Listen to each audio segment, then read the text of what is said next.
Halo rekan-rekan sekalian, selamat datang kembali di channel ini, channelnya para tenaga honorer, P3K dan aparatur sipil negara.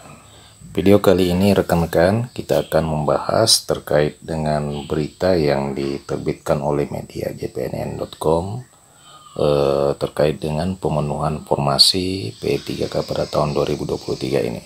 Sebagaimana diketahui bersama bahwa selama ini prioritas pengangkatan P3K itu hanya memprioritaskan tenaga guru dan tenaga kesehatan. Akan tetapi inilah harapan-harapan dari rekan-rekan kita para tenaga honorer non-guru, khususnya honorer tenaga kependidikan. Berita selengkapnya silakan disimak dan ditonton secara lengkap video ini untuk mendapatkan informasi secara utuh dan menyeluruh. Rekan-rekan sekalian, honorer tenaga kependidikan atau administrasi di sekolah memiliki harapan besar menjelang rakor pemenuhan formasi P3K Guru tahun 2023 yang digelar pada 10 Juni ini. Ketua Tenaga Kependidikan Forum Honorer Non Kategori 2 Indonesia, Sutrisno, mengungkapkan bahwa permintaannya kepada pemerintah daerah dan pejabat pusat agar menyelipkan tenaga kependidikan dalam formasi P3K tahun ini.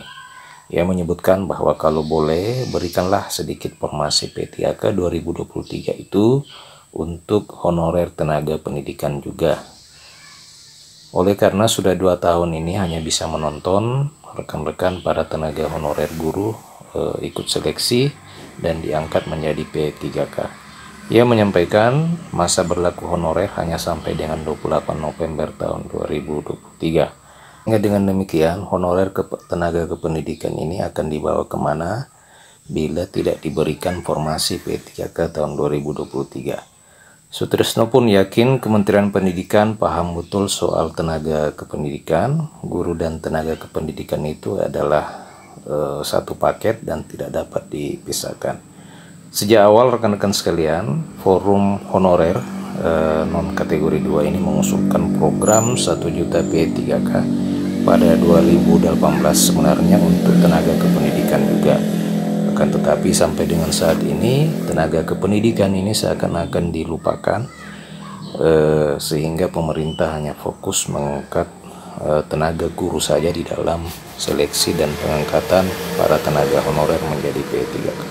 Rekan-rekan sekalian, yang menjadi permasalahan memang selama ini pemerintah hanya fokus kepada honorer guru dan tenaga kependidikan, akan tetapi sedikit melupakan, kalau bisa saya katakan sedikit melupakan rekan-rekan kita para honorer non guru, apakah itu honorer tenaga kependidikan, honorer teknis administrasi dan sebagainya, termasuk di dalam pemberian kebijakan-kebijakan afirmasi bagi rekan-rekan tenaga honorer non guru, di mana untuk tenaga honorer guru sendiri maupun tenaga honorer tenaga kesehatan diberikan kebijakan nilai afirmasi sehingga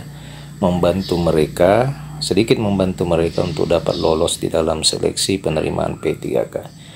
Sangat ironis kepada rekan-rekan tenaga teknis administrasi dan tenaga kependidikan yang sampai dengan saat ini jangankan afirmasi, formasinya pun sering dilupakan oleh pemerintah di daerah dalam setiap usulan formasi pengangkatan P3K dan aparatur sipil negara lainnya. Semoga pemerintah daerah maupun pemerintah pusat tidak melupakan rekan-rekan kita para tenaga honorer, tenaga kependidikan dan honorer teknis administrasi, dan bisa memberikan kesempatan yang sama di dalam mengikuti seleksi penerimaan P3K dan pengangkatan PNS pada tahun ini. Nah rekan-rekan sekalian, demikian informasi pada video kali ini. Terima kasih telah menyaksikan. Ayo tetap subscribe channel ini untuk terus mendapatkan update-update informasi terbaru seputar tenaga honorer, P3K dan aparatur sipil negara. Pada channel ini juga setiap saat akan terhubung dengan situs dari Kementerian Pendayagunaan Aparatur Negara dan Badan Kepegawaian Negara untuk terus mengupdate informasi-informasi terbaru dari lembaga tersebut selaku leading sektor di dalam penanganan dan penyelesaian tenaga honorer untuk diangkat menjadi aparatur sipil negara. Terima kasih rekan-rekan, terima kasih telah menyaksikan. Sampai jumpa di video berikutnya.